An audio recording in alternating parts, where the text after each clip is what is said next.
Good afternoon, and welcome to Season 4 of Itasca Water's Practical Water Wisdom webinar series, which focuses on issues related to water and ways to resolve those issues. I'm your host, Hillary Sorensen with Minnesota Sea Grant, filling in for Brian Whittemore today. Today's episode is called Biology and Management of Starry Stonewort. Itasca Waters is a nonprofit volunteer organization headquartered in Itasca County, Minnesota, for the purpose of educating folks about the value of clean water for the environment and the economy.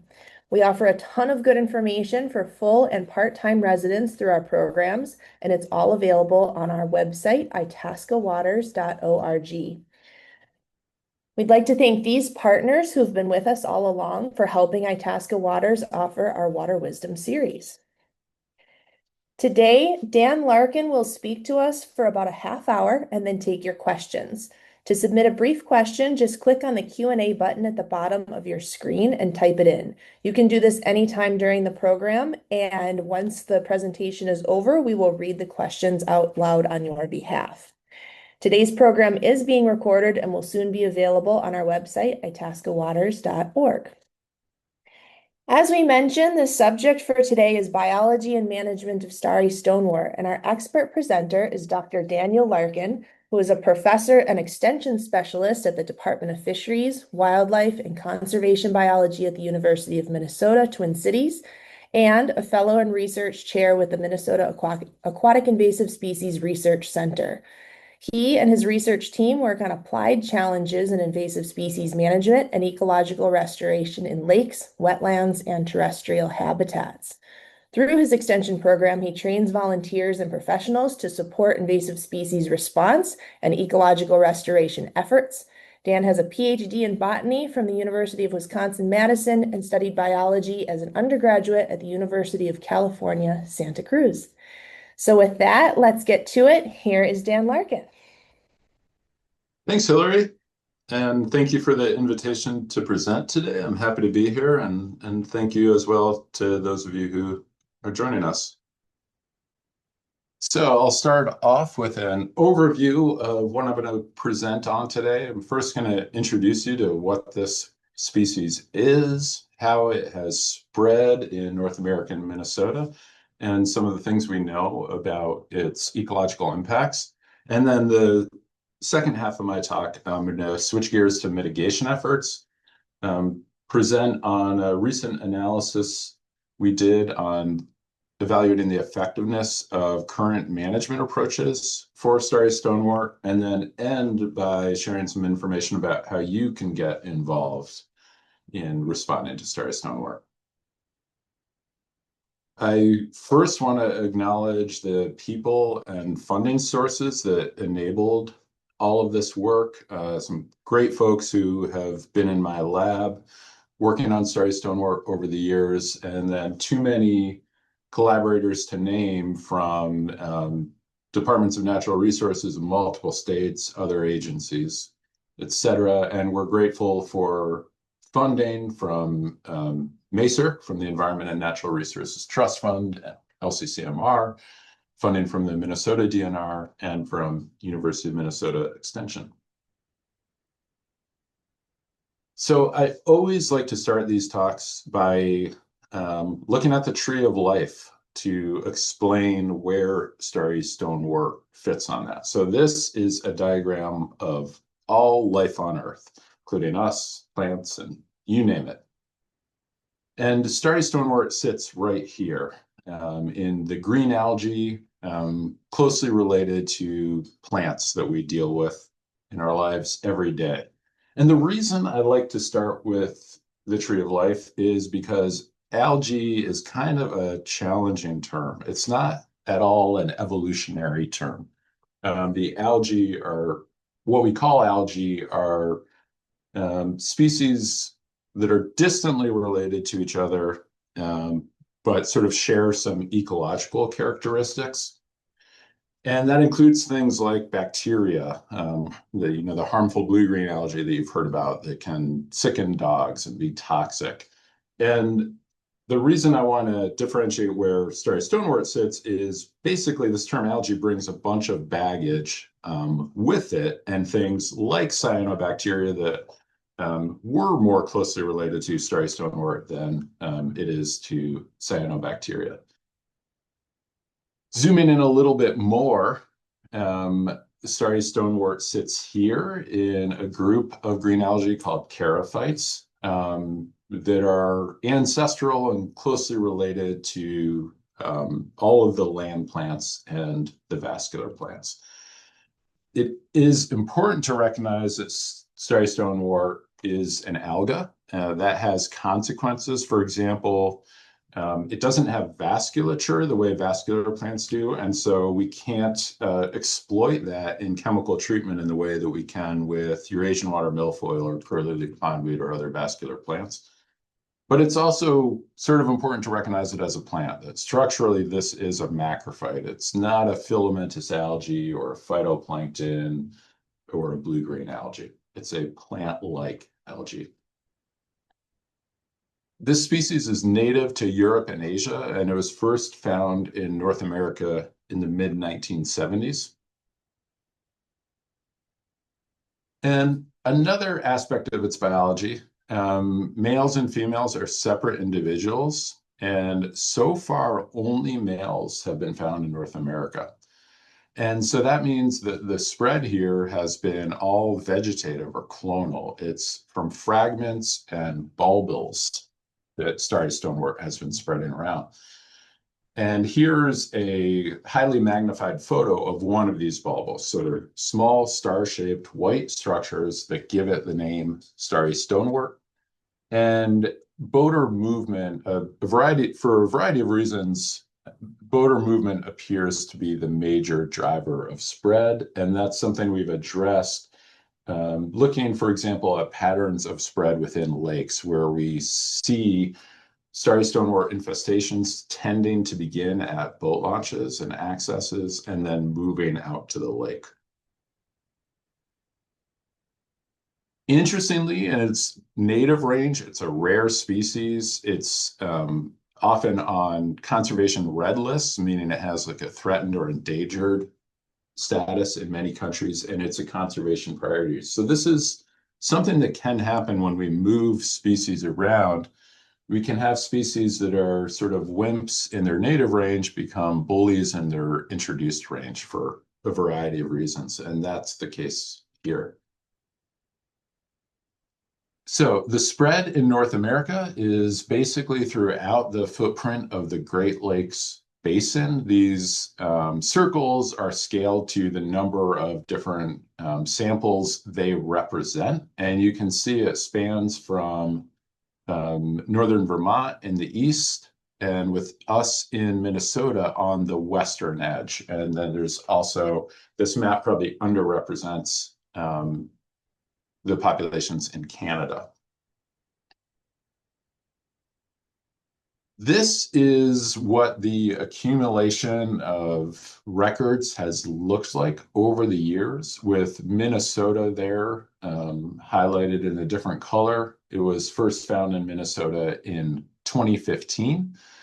And this is a pattern we often see with invasive species where they'll sort of hang around for a while and then seem to greatly increase in abundance.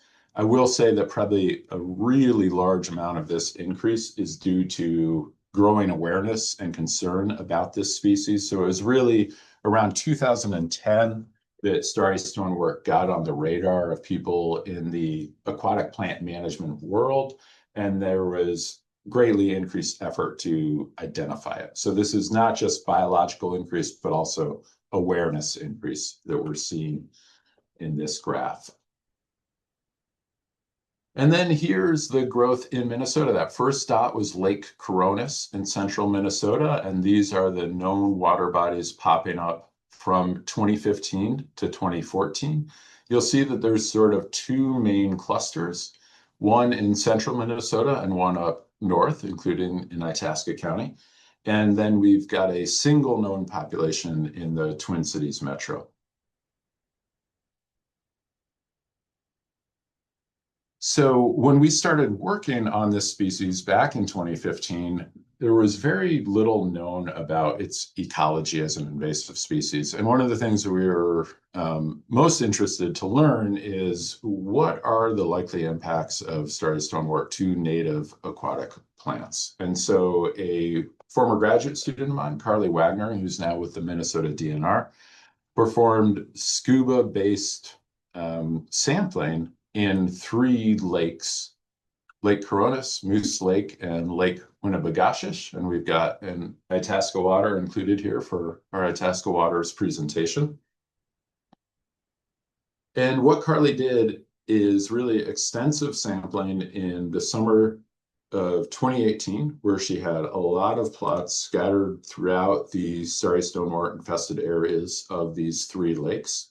And what she found is that as there was more starry stonewort cover, that was associated with decreased abundance and diversity of native plants. So this first graph is showing abundance of starry stonewort or Nidalopsis on the x-axis and abundance of native species on the y-axis. And you can see that sort of consistent negative relationship across these three lakes. And then here is a similar figure, but for native species richness. So the number of aquatic plant species found on average in each of her plots. And you can see again, a negative relationship. Now, that type of information is useful to get sort of a snapshot of relationships, but it's correlational. So the other thing that we did was we did repeat sampling in the exact same locations in two of these lakes, Coronis and Moose. So here I'm showing you results for Lake Coronis.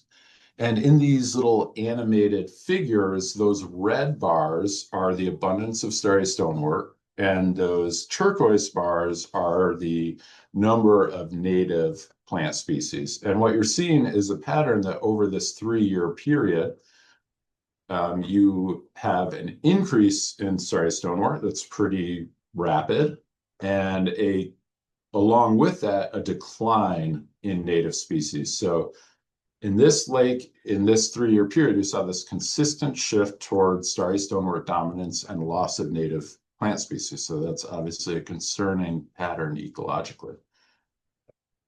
On Moose Lake in Beltrami County, it was more of a mixed pattern. So here I've broken up some of these transects. On the left, we see a similar pattern to what we saw on Coronis, of this increase in starry stonewort and a decline in native species. But then we had other locations within the lake where there were more mixed outcomes, and it wasn't just sort of this consistent dominance by starry stonewort. We had the opportunity to add one more year of data, and here are those results. So again, this is going back to Coronis, which you'll remember the first 3 years we saw this very consistent pattern of starry abundance, native species loss. And when we added year 4, we saw that as well in some transects, but then there were others where we saw this mixed pattern, where in the 4th year, the starry sort of pulled back and we saw some recovery of native plant species. So I know I've thrown a lot of figures at you, but what I want you to take away is that starry stonewort can become dominant quickly, but it can also recede quickly. There's a lot of year-to-year variability in this species. And so the longer term effects in a lake are going to depend on the trajectory of starry stonewort and the resilience of those native species and their ability to recover. Now, Carly's work showed high interannual variability. We also were interested in seasonal growth patterns because the temporal overlap with native macrophytes can affect impacts potentially. Are they trying to really grow and become abundant at the same time, where there might be more likelihood of competition? And then seasonal growth patterns are also really relevant to targeting the timing of treatment, so you can get the most effectiveness and hopefully selectivity of not having as many non-target impacts to native plants. So we did sampling around the year. On the right, we're seeing what starry stonewort looked like under the ice in February on Lake Coronis. You can see this sort of green growth against a backdrop of a native Cara that's brown. And then this is what it can look like in the summer. Here we have Mike Verhoeven with a rake sample of starry stonewort, and it's just unbelievably high biomass and lush in this location. So we did 2 years of sampling in 2 lakes, one in central Minnesota again, and one in northern Minnesota. And we wanted to see if the patterns were consistent. So in 2017, we only had data from Lake Coronis. In 2018, we sampled Coronis again and moose. And this is showing over the course of the growing season when starry stonewort was most abundant, when we had the highest biomass. And the sort of takeaways here are that there was year-to-year variability. So if we stick with Coronis, we can see it was a more earlier and more sustained biomass in 2017 than it was in 2018. But despite the fact that these are separated by a good amount of latitude, the patterns on Coronis and moose in 2018 were quite similar.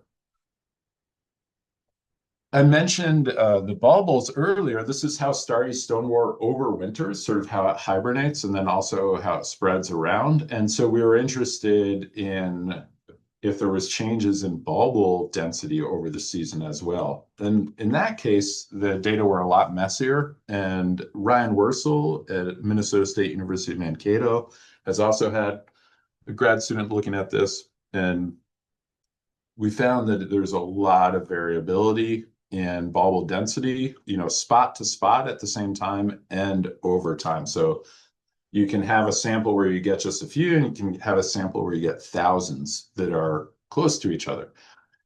If I squint, I can sort of tell a story that looks like this, where maybe you have bulbil sprouting and consumption during the spring as it's waking up from its slumber and new plants are growing.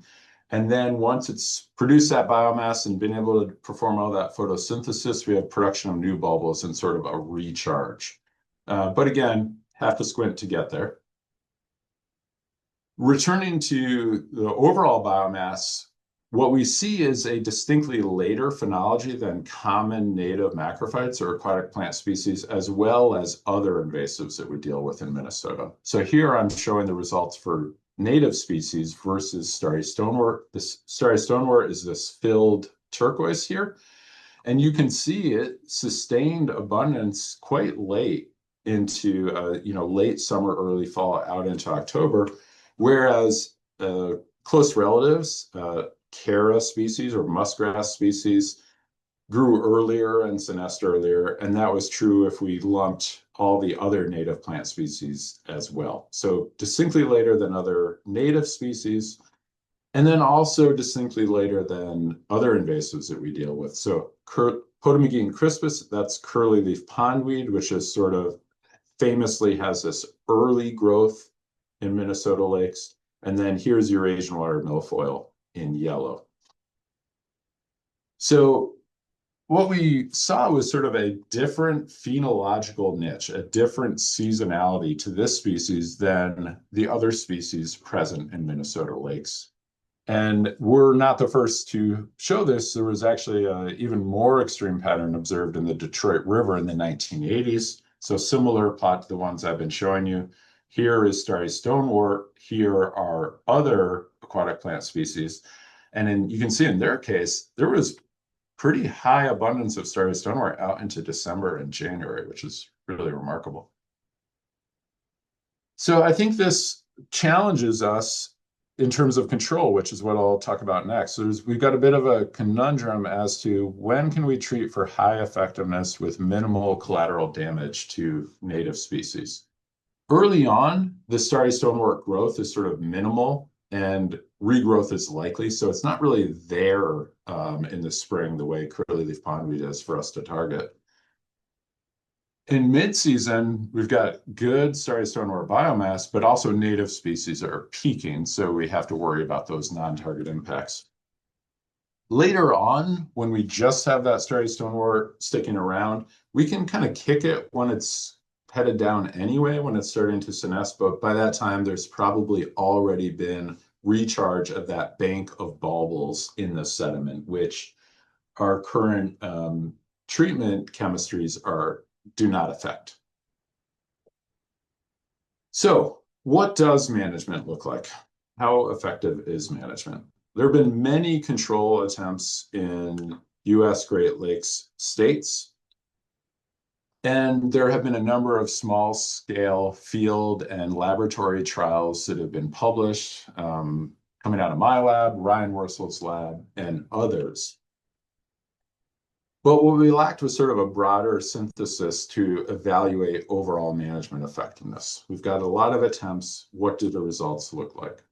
So we worked with state departments of natural resources in 3 states and lake management contractors to get all the available treatment and survey data for all infested lakes in Minnesota, Wisconsin, and Indiana. And this is showing the number of water bodies and the years are when it was first found in that state. So Wisconsin showed up or was identified just a year before it was in Minnesota. Indiana goes back to 2008. So what is being done? In our study, there were about 400 total treatments, just under. 90% of those treatments involved using algicide. Those are typically a copper-based algicide, but there are also non-copper herbicides that are sometimes used in combination as well. And then there were a handful of these other methods that were used, including physical removal methods, a couple of which I'll talk about. And so we kind of had a lot of data for algicidal management, and then for these other treatment methods that are, sort of more experimental, we could really just look at those as kind of case studies.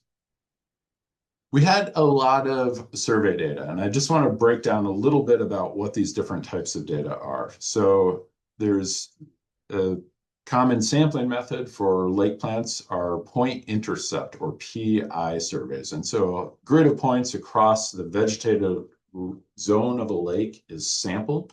And so we had data like that where we could look at changes in starry stonewort abundance across these points at a whole lake level. That's perhaps a little bit of an unfair way to evaluate management effectiveness because these are not whole lake treatments. So we also had data from targeted, what are called sub-PI surveys. So where there's point intercept data from within areas that are undergoing treatment, where we'd expect to see the effect. And then, as I mentioned, we also had some of these case studies, and those were often done more experimentally and where there was a treatment response that could be compared to an untreated reference area, which is really valuable to have that control. And these also often included biomass sampling, which is a really good, precise way to measure starry stonewort abundance.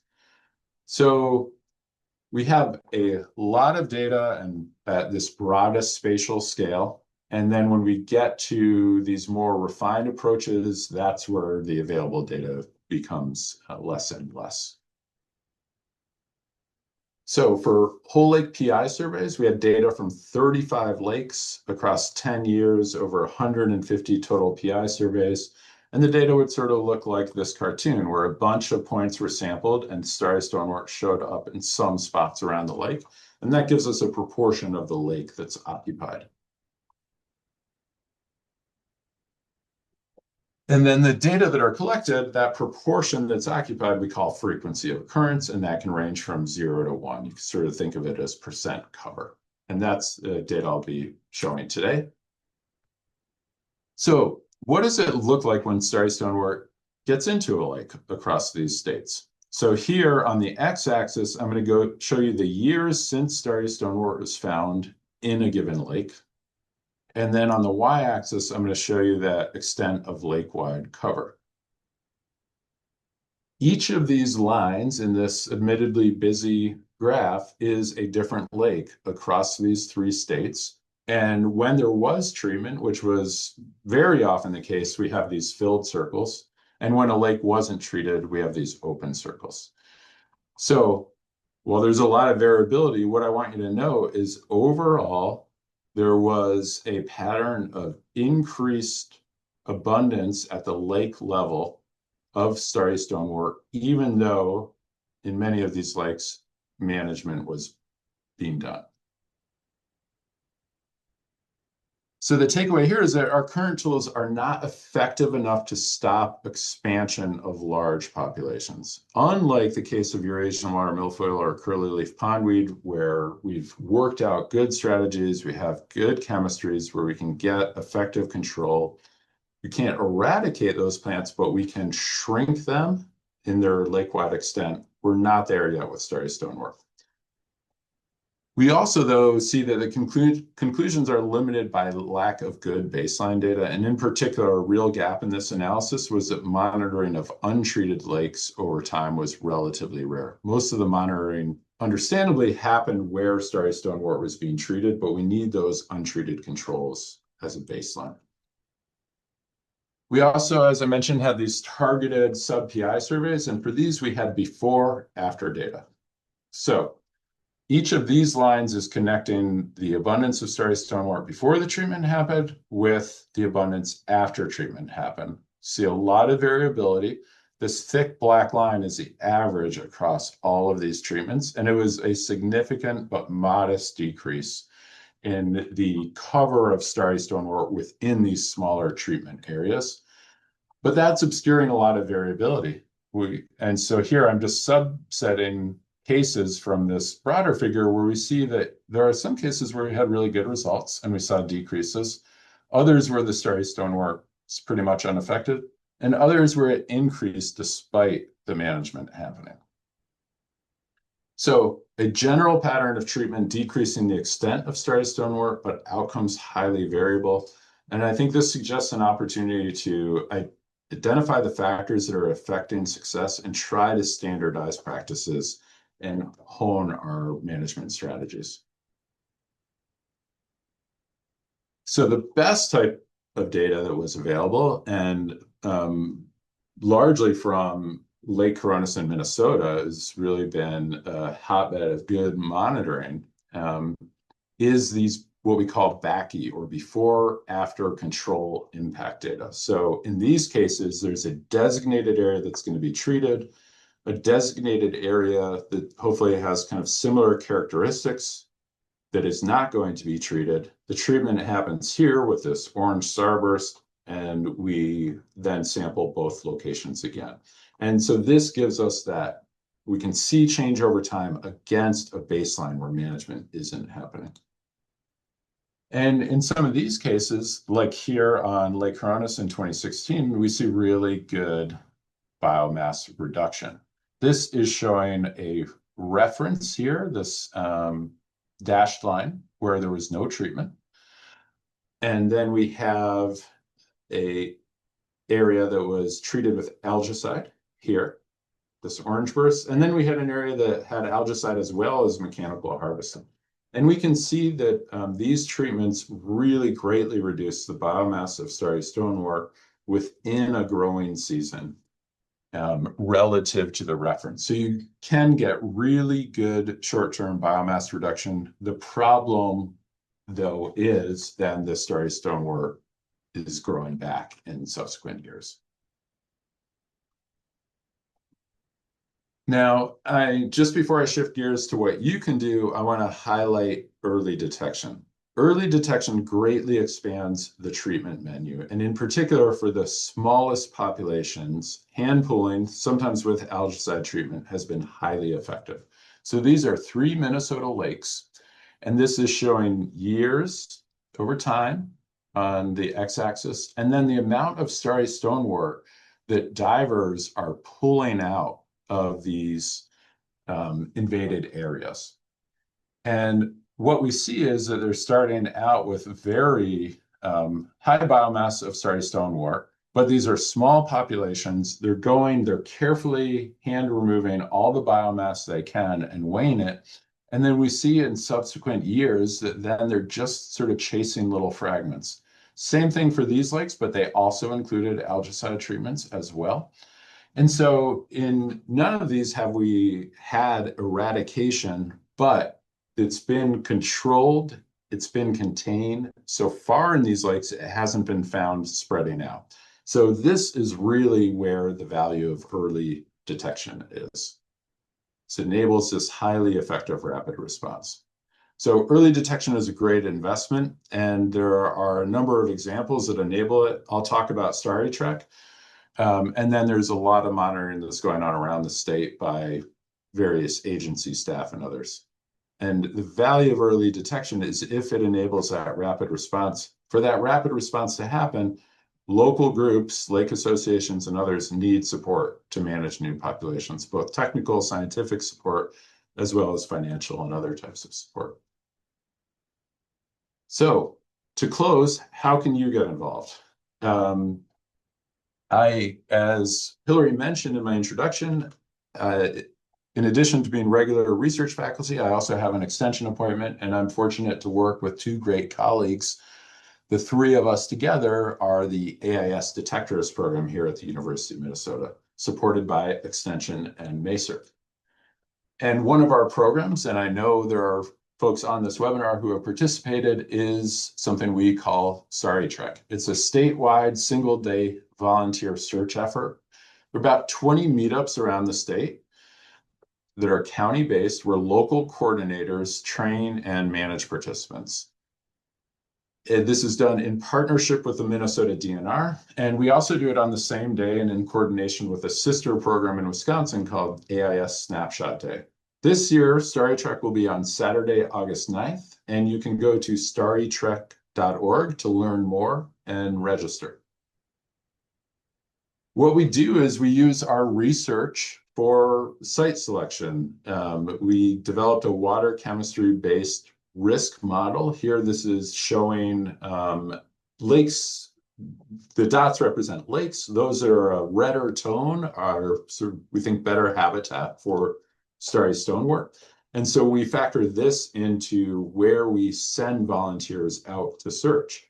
But we incorporate more as well. In addition to water chemistry, we use MACER-based research on boater movement and connectivity.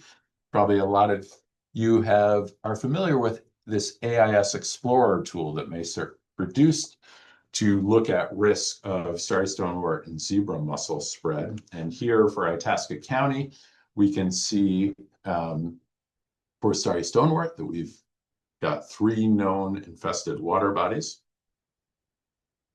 And then we also incorporate the valuable expertise of these local host coordinators who have a lot of on-the-ground knowledge of, which are the busy accesses, which have a lot of recreational activity and inspections, which might be sort of sensitive locations for spread into a place like the Boundary Waters. So we put all this together and we come up with routes that volunteers get sent out on. So this is showing one from 2024 from up in your neck of the woods, where the volunteers started at this point and went out on this trek to public accesses on these lakes and did rake tosses to look for starry stonewort. We've been fortunate to have very high engagement over the years, where each year we are sampling, somewhere on the order of 200 to 300 public accesses, thanks to our roughly 200 plus volunteers. And 4 of our known populations of starry stonewort are early detections from this program. So it's not just a, sort of a good volunteer and engagement opportunity, but it's yielded results. And I want to highlight that 2 of these are lakes that generated the handful data I showed before. So where these populations could be found, even when they're small, by volunteers, and enabling this effective rapid response. In addition, we also identify other aquatic invasive species as well, including zebra mussels, golden clam, Eurasian water milfoil, and others. If you're interested in Starry Trek, and then also if you're interested in learning more about our programs, I would encourage you to check out our website, aisdetectors.org, where you can learn about our core course and the other programs that we offer for training and engagement in aquatic invasive species response. So thank you for your attention, and I will stop screen sharing and be happy to answer any questions you may have. Thank you so much, Dan. That was really great information. Now let's get to the questions. So handling this part of today's program is Bill Grangis, manager of Itasca County's Aquatic Invasive Species Program and Itasca Water's board member. Thank you, Hillary. And hello, everybody. Welcome to the question and answer portion of our show today.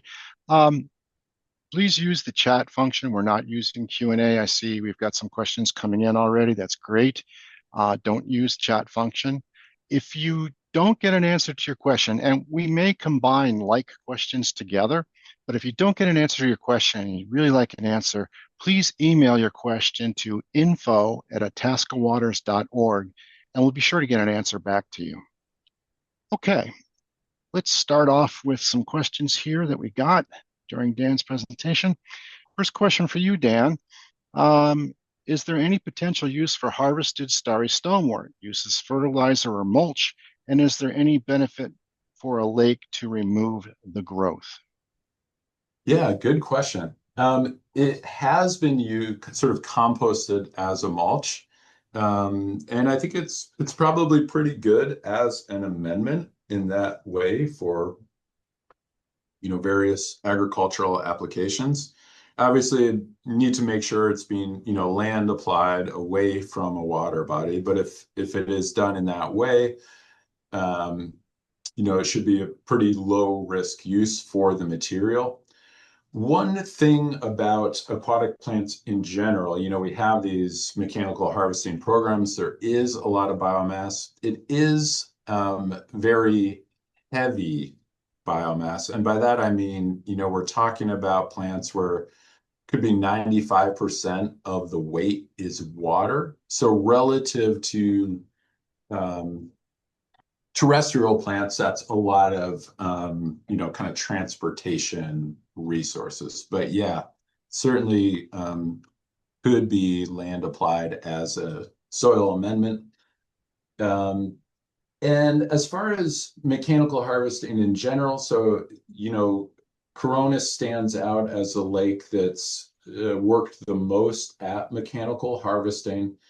A challenge for using mechanical harvesters in general for aquatic invasive plant management is that it can be hard to really fully pull up the plant. I'll say uproot. In the case of starry stonewort, it technically doesn't have roots and it's just slightly attached to the lake bottom.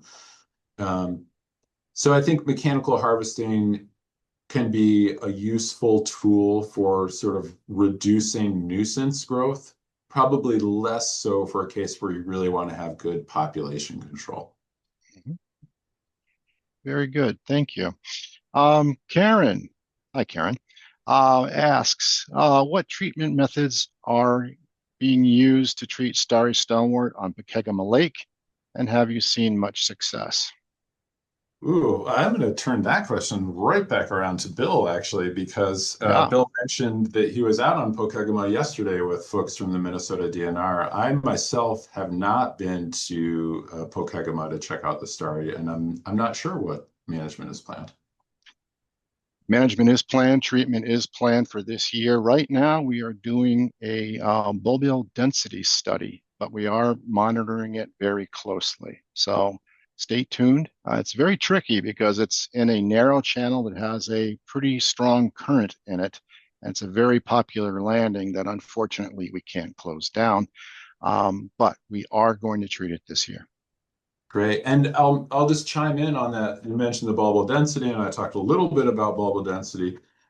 I think that's really key to the future of starry stonewort management is finding a way to disrupt that bulbal cycle because so far we have not found that the algicides that are being used are effective for killing bulbils. And so you can burn off the growth, but those bulbils are still there like a seed bank to regrow. So I think what I would really like to see technical advancements in is, are there active ingredients that can target that bulbal life cycle, or maybe something less fancy than that would sort of be exhausting the bulbal bank. If there's effective control of that biomass and it's sustained year after year, can it be done in such a way that that bulbal bank depletes over time and eventually decreases the population?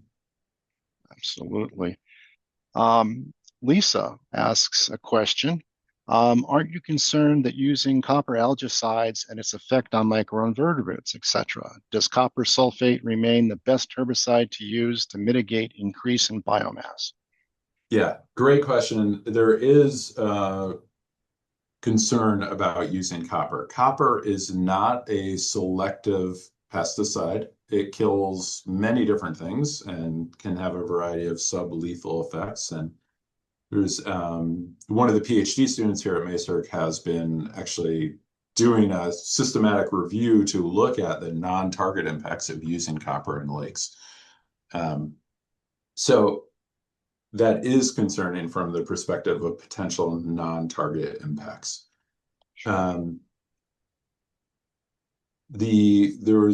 As far as copper sulfate, copper sulfate has not been used a lot for starry stonewort. Has been used some, but what tends to be used are chelated copper compounds where there is sort of an agent that the copper binds to, and that reduces the acute toxicity of the copper and also makes it persist longer. But yeah, I do think starry stonewort management we sort of really need to look at the costs and benefits, not just actual economic costs, but what are the potential non-target ecological impacts of using copper relative to the management benefits in terms of the reduction of starry stonewort that you get. Mm-hmm. And I'll also point out that copper use in general in Minnesota lakes is increasing over time. That's something the Minnesota DNR tracks. And so copper sulfate and other copper formulations are being used for swimmer's itch treatments, nuisance algae, a variety of other things. It is one of the sort of oldest pesticides in human use that goes back centuries and is sort of a generalist in terms of its impacts not only on algae but on invertebrates and other organisms. It's alarming to me the amount of advertising I've seen general public for herbicides and algicides. Maybe it's just because they've targeted me on Facebook. I don't know. Anyway, Nancy asks, have you used eDNA to find starry stonewort? Great question. I have not, but there is research underway on use of eDNA for detecting aquatic plants and aquatic invasive plants. And starry stonewort is one of the target species for that work. And there's some folks here at the U who are working on that and also moving towards doing some genomic sequencing of starry stonewort. So I think that's something that's a potential down the road. I know I get a lot of questions about eDNA and a lot of interest from lake groups that want to try to use it for detecting starry stonewort or looking for hydrilla, which is not in the state yet, but is a species of high concern. And so I think in the next in the coming years, I think use of eDNA technologies for AIS is really going to increase. Okay. Next question. How long will starry stonewort remain viable on a boat? Yeah, great question. So that is something I didn't present on that today, but we did do an experiment where we looked at different structures of starry stonewort and different sized clumps. So it can spread by fragments. So those are sort of basically nodes of the algae can grow new plants. And then the bulbils are, great little reproductive structures for starry stonewort. So we looked at how long bulbils and that plant material survived out of water. And we looked at it for various size clumps of biomass. And what we found is that it dried out quite quickly. Like when you're sampling starry stonewort and it's, falling onto the boat as you're out on the water, those small fragments can dry up in a matter of minutes and be dead. Where the danger is in larger clumps that retain moisture for longer, and so they can remain viable longer. And then the bulbils, I want to say it was, they dried out fairly quickly as well. So exposed to air, the bulbils and the biomass are going to lose their viability fairly quickly, within, say, within a matter of a few hours for a small clump, up to 2 or 3 days for larger material. Where I see the danger is in something like a carpeted bunk trailer, where you could have a larger mass that's, between the hull and this carpeting, and where that could retain moisture for a longer period because it's protected from desiccation in the air.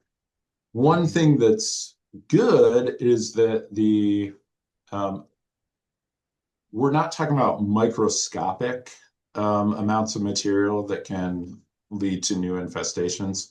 It's stuff that's visible to the human eye, and if people are following, the mandated protocols for cleaning boats and trailers as they're leaving lakes, it should be taken care of. It's not a situation like zebra mussel veligers where there could be something you can't even see.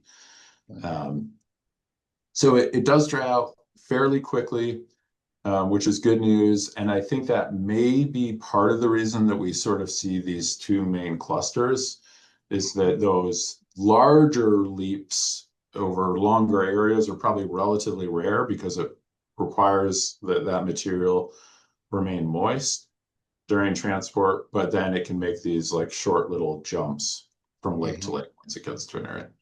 Yeah, yeah. That's a real big worry here in Itasca County. Yeah. Yeah, especially with Pokegama, since it's so popular with so many people. Nancy asks, has anyone tried benthic barriers? Yes. Benthic barrier work is ongoing, and I know Steve Henry in Cass County, that's something he's been exploring. I can't personally speak to the effectiveness. I haven't been involved in that research, and I don't know what people have been finding. There is interest in that, and there has been some effectiveness shown for Eurasian water milfoil with benthic barriers. And I think, different species, different biology, but I think there's probably enough shared that we can maybe learn from those efforts as well. So I think benthic barriers could have some good applications for these small localized populations. Agreed. I know there's a 3-year study going on that we always discuss in our Stop Starry group from Minnesota Lakes and Rivers. Raining. Oh, hi, Raining. Hey, Raining hi, Rainey. asks, yeah, everybody knows everybody. Yeah. After treatments and biomass reductions of starry stonewort, is there any guidance out on restoring native plant communities? Would native plant restoration lend to a lake's resistance to further spread? Great question. And that's something that I'm really interested in, and we're putting a lot of energy into in my research team now. I have a Ph.D. student, Abba Panda, who is focusing on that for her Ph.D. And the idea is basically, on land, we do all this active restoration following invasive plant management. And we use these sort of like cover crop type approaches where we try to get a lot of cover of native species in Mhm. to resist reinvasion. And that's something that, yeah, is well established in terrestrial restoration, and I think could have a lot of value in lakes, but is underexplored because, if you're going to restore, let's say you own a lakeshore property and you want to do some prairie restoration, there's a bunch of websites you can go to, fire up, order a nice mix from Prairie Moon or another vendor and get really good results. And that simply doesn't exist for aquatic plants. Um, Biologically, these species can be trickier in terms of their propagation. And then there also just hasn't been the market. So there are both Right. economic and biological reasons why that market doesn't exist. And so and then there's just the simple difficulty of working underwater, which I know Rainey knows well from his Starry Stonewort control efforts. Um, so that's a underdeveloped area of restoration practice that I think has a lot of potential. Um, so that's a very long way of navigating to we don't know yet, but I think it holds promise. And Sure. in particular, I think some of the Chara and Naiad species that these are plants that kind of form these sort of carpets, these mats, and can have very high density um, and are sort of occupying a similar niche to the way starry stonewort grows. And so Mhm. I wonder about them in particular as ones that could potentially, Sure. if you get a good cover of those, could they potentially resist regrowth? Um, Now, starry stonewort does tend to be found often near accesses. It's disturbance tolerant species. I think that the prop wash and the disturbance, it creates openings. Sorry, stonewort is really good at growing in those areas. So that would be, another challenge of restoring aquatic vegetation compared to land is just Sure. how do you deal with some of these other disturbances, whether it's um, currents, boat movement, benthivorous fish that can disturb your planting. So you Sure. also have to as we explore these plantings more, finding ways to protect them and get them to establish well is going to be another challenge in these star invaded areas. Very good. I personally, I think there's tons of opportunity here for new business, science-based new business, I and yeah, I and agree. It's something I'm really excited about, and we do see a general pattern where even species like your Asian water milfoil, where we can get really good herbicidal management, we don't always see the recovery of native plants on their own that we would like to see. sure, So I think there are cases where a more active approach to restoration would be really valuable. sure. Okay, next question we have. For lakes where starry stonewort is already present, what does a typical management program involve, and what kinds of costs, both short and long term, might lake associations or communities expect? Great question. Mhm. Um, we, the populations in Minnesota run the gamut.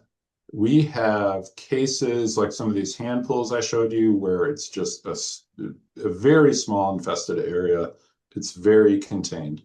We have other cases like Lake Coronis, where by the time it was discovered in Lake Coronis, there were already 200 acres of it. And then we have, everything in between.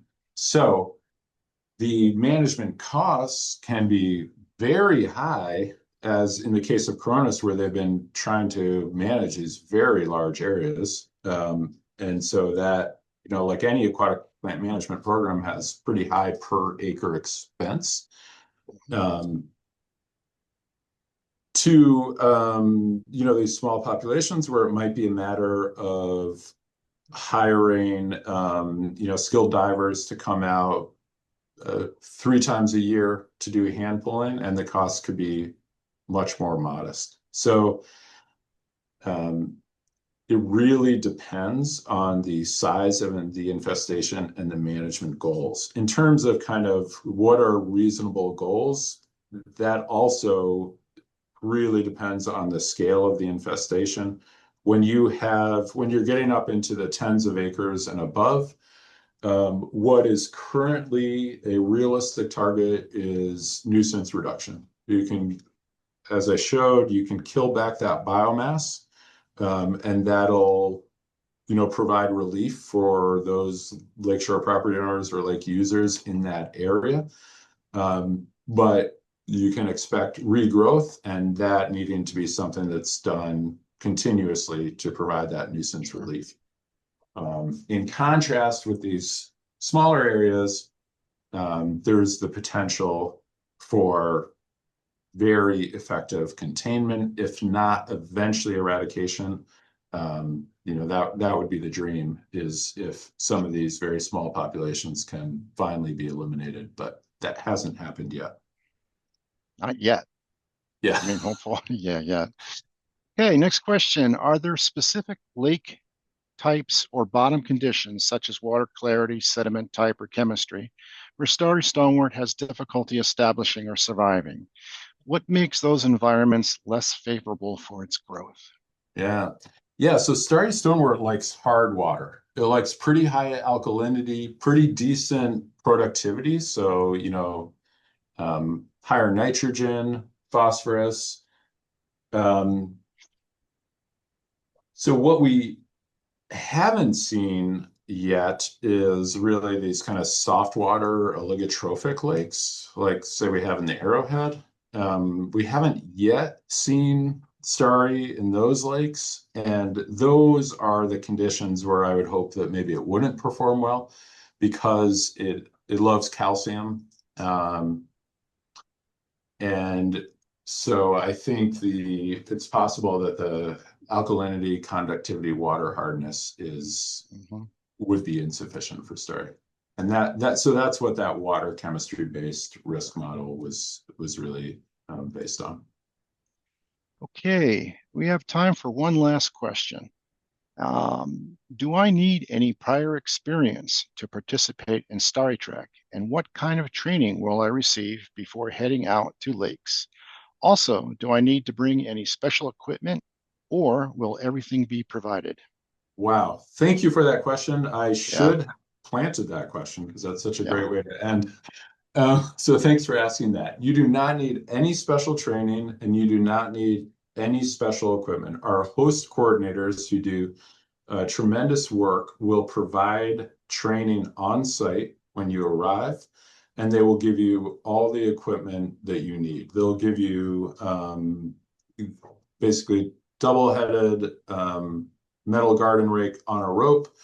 They'll give you your route maps, and they'll send you out. This is our only sort of formal AIS extension program where all ages can participate. So bring your kids, bring your grandkids, and you need no prior experience, and there's no homework you need to do in advance. So you'll get the training you need, you'll be sent out, and you don't have to be nervous about whether or not you can identify starry stonewort, because when in doubt, you'll bag a sample, you'll bring it back, and your coordinator will take care of it from there. Obviously, sunscreen, bug spray, water, snacks. You are, as we all know, boat ramp. We're sending you out to public accesses. Boat ramps can be slippery, so we want people to be careful for their safety, but no prior knowledge or training is required. Okay, we are out of time. I'm just going to sneak in here at Itasca County. We have 2 locations, so up in the Marcel area and in Grand Rapids. So everybody in Itasca County or neighboring counties, we got plenty of room for everybody. Dan, thank you very much. This has been really, really timely and very informative. Okay, Hillary, turning it back over to you. Thank you, Bill, and thank you so much, Dan. Yeah, that was fantastic information. Thank you so much for presenting for this program today. This program will be available soon on our website at itascawaters.org. Please feel free to recommend it to your friends, family, and neighbors. Also, we are asking for your ideas for about the Water Wisdom series. So you can use the survey link, QR code at the bottom of the screen here to respond to the evaluation form, but we will also email that to you. Our next program will be on August 7th and will feature Dr. Christopher Philstrup talking to us about harmful algae blooms and climate change. You can register for free on itascawaters.org. I'm Hillary Sorensen. Thank you so much for watching today.